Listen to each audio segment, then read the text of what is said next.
It's over.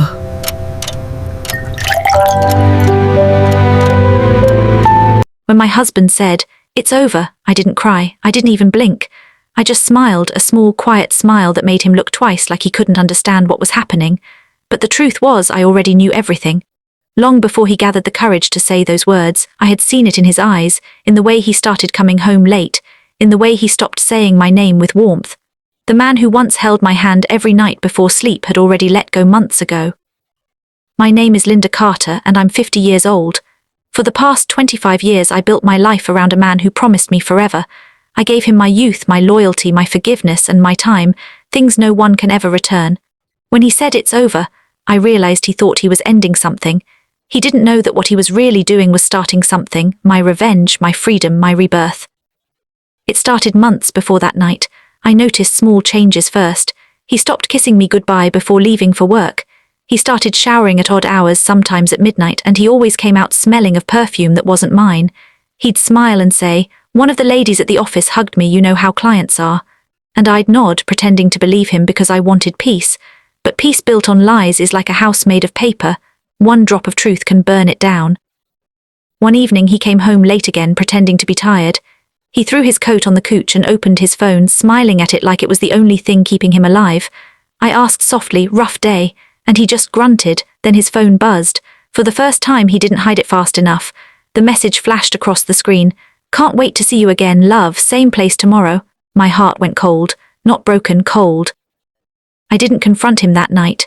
No, I smiled, kissed his cheek, and told him dinner was ready. Inside, I was already making plans. I didn't want to scream or throw things. I wanted to be calm, smart, and quiet, the kind of quiet that comes before a storm. I had been a faithful wife for 2.5 decades. Now it was time to be something else. For weeks, I watched him. Every lie he told became a thread in the web he didn't know he was weaving around himself. I checked his receipts, his emails, his calls. I found out her name, Rachel, a woman 15 years younger than me with red hair and a fake laugh. She worked at his company, married too, but clearly bored with her life.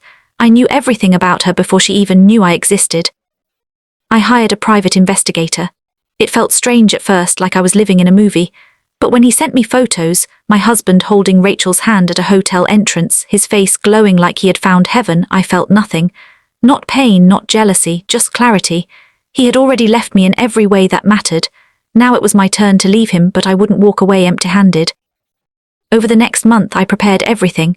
I gathered financial documents, copied passwords, and took screenshots of every message I could find. Our house, our business, our savings, all of it was half mine, and I was going to make sure he couldn't touch a cent of it without me. I had spent years running his paperwork, managing his bills, keeping his life in order. He never thought I'd use that knowledge against him, but love makes you blind. Betrayal gives you sight. When the day finally came, he stood in the living room with his suitcase and said, "Linda, it's over. I don't want to do this anymore." I looked at him, the man I once thought was my world, and smiled. "I know," I said softly. His eyes widened. He expected tears. He expected begging, but instead I poured him a glass of wine and handed him an envelope.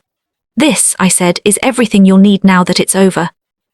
Inside the envelope were copies of his messages, hotel receipts, and a note from my lawyer. He turned pale.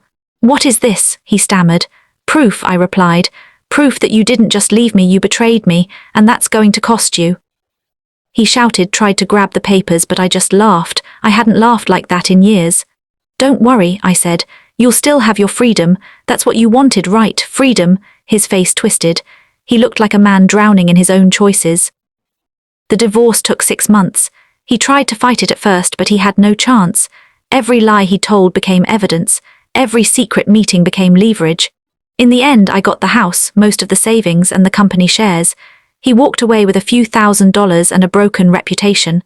Rachel left him 2 months later when she found out he wasn't rich anymore. I remember seeing him at a cafe one afternoon. He looked older, smaller somehow. He tried to smile to say something, but I just nodded politely and walked away. For the first time in years, I felt light, not because I won, but because I was free. I took that freedom and built a new life.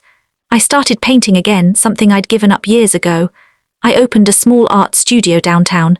People started buying my work, and slowly I became someone I actually recognized again, not a wife holding a broken marriage, but a woman who survived it. Sometimes people ask if I ever forgave him. I did, but not for him. Forgiveness was my way of shutting the door so the past couldn't walk back in. He lost everything he thought mattered, money, status, love, and I found everything I had lost: peace, purpose, and myself. Now when I look back at that moment when he said, "It's over," I don't feel pain, I feel power, because I already knew. I knew about the lies, the affair, the betrayal, but more than that, I knew who I was, and that knowledge was stronger than his goodbye. He thought he ended my story that night. He was wrong. That was the night mine truly began. After the divorce, everyone expected me to disappear quietly like most women my age do after a broken marriage. But I didn't. I had lived in his shadow for too long, doing what a good wife was supposed to do: smile, cook, forgive, and wait. Now I was done waiting. I started to live like I had nothing to lose, because truly I had already lost everything that used to matter. A month after the papers were signed, I received a call from one of our old business clients. He said, "Linda, we always knew you were the one behind your husband's success. He just took the credit." That sentence stayed with me all night. It wasn't anger that burned inside me, it was recognition. I finally realized I wasn't weak. I was the backbone of everything he had built. And now I was free to build something for myself. I used my share of the money to buy a small property in Santa Barbara. It wasn't huge, but it had a garden that smelled like peace, something I hadn't felt in years. Every morning I'd sit on the porch with coffee, watching the sunrise, and whisper to myself, "You survived." But revenge has its own strange rhythm. Sometimes it doesn't need violence or shouting. Sometimes it's just success, quiet, graceful success that speaks louder than any insult. While he was busy chasing younger women and fake happiness, I was investing, creating, living. I started offering consulting to other women whose husbands ran small businesses. I taught them how to manage finances, how to protect their names on documents, how not to let anyone take advantage of them the way mine did to me. Within a year, I was earning more than my ex ever had. One afternoon, I received an unexpected message from Rachel, the same woman who had destroyed my marriage. She wrote, "Linda, I'm so sorry. He lied to me too. He promised he'd marry me. He used me and then left." I stared at the screen for a long time before replying, "Don't be sorry. You helped me find myself. I owe you nothing, but I hope you learned something." I didn't hate her anymore. I didn't need to. The universe had already done the work for me. Still, part of me couldn't forget the humiliation he caused me, the whispers from neighbors, the pitying looks from friends, the late-night tears I had hidden from the world. I wanted to show him that I was not just surviving, I was thriving. So I did something bold. I decided to buy into the very company he had once controlled, the same one he had to sell his shares from after the divorce to pay his debts. I bought a 40% stake quietly, under a new name, LC Holdings, my initials.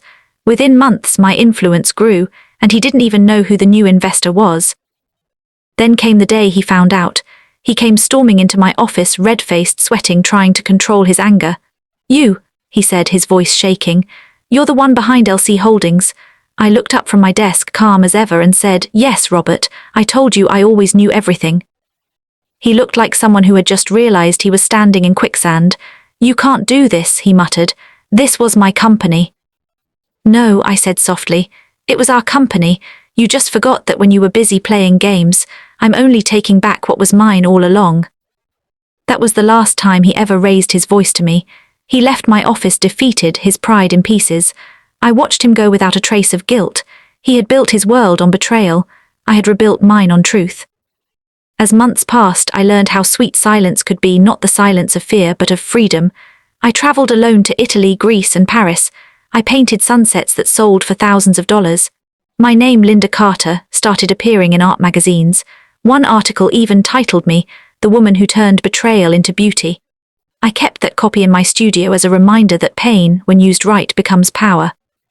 Sometimes, late at night, I'd think about the girl I used to be, the one who waited at the window, worrying if her husband would come home. That woman is gone now. She died the night he said, "It's over." The woman who replaced her smiles, not because everything is perfect, but because she finally understands that she was never the problem. A year later, I heard that Robert was working at a smaller company under a younger boss. He had aged badly. The stress, the guilt, the constant chasing of temporary love had drained him. One of our old friends told me he started drinking more than usual and was often seen sitting alone in bars.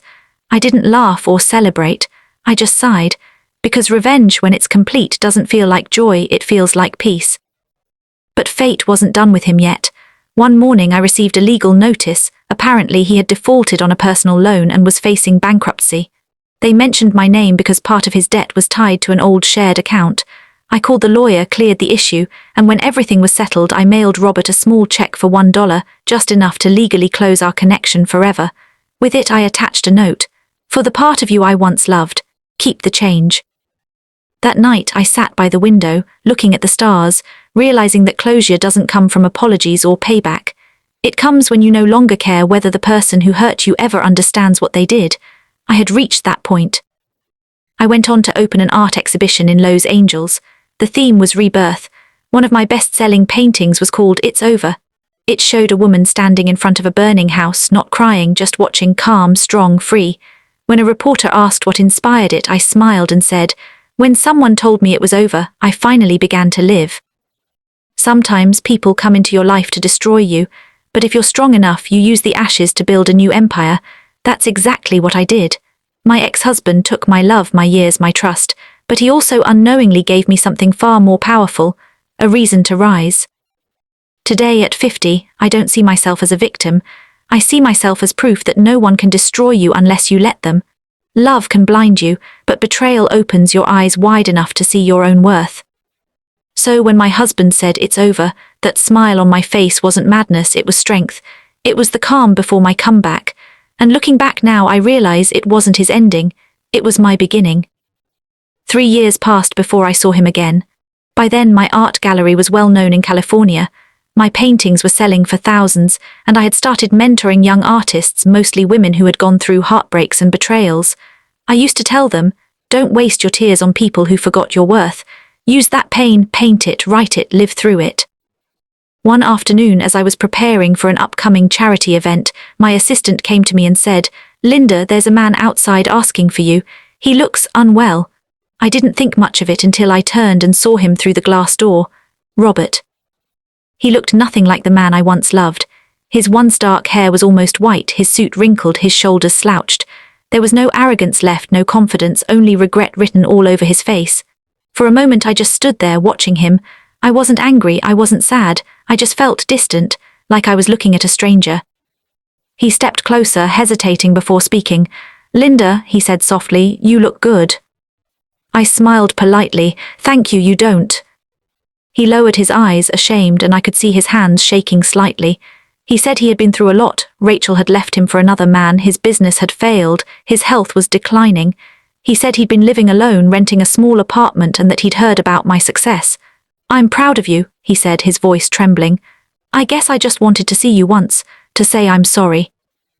I looked at him for a long moment. Once those words would have broken me into tears. Now they meant nothing. "You don't need to apologize," I said quietly. "You just need to live with what you did." He nodded, his eyes filling with tears. "I know," he whispered. "I lost everything, I ruined everything." I wanted to tell him that I had spent years blaming myself for his betrayal, that I had questioned my looks, my worth, my love, everything. But now I understood. When people betray you, it's never because you're not enough. It's because they never knew how to value enough. He looked around at the paintings hanging behind me, each one filled with color, strength, and pain transformed into beauty. "You did all this on your own?" he asked softly. "Yes," I said. "Everything you see here was built from the ashes you left me in." For a moment there was silence between us. Then he said something that surprised me. "I'm sick, Linda. The doctors say I don't have long." He looked at me like a man searching for forgiveness that would never come. "I wanted to tell you before it's too late. You were the best thing in my life. I just didn't know it then." I felt a strange ache in my chest, not love, not pity, just the weight of everything we had once shared. I took a deep breath and said, "You're right, Robert. You didn't know it. And that's your punishment, not death, not loneliness, but the knowledge that you threw away the one person who truly loved you."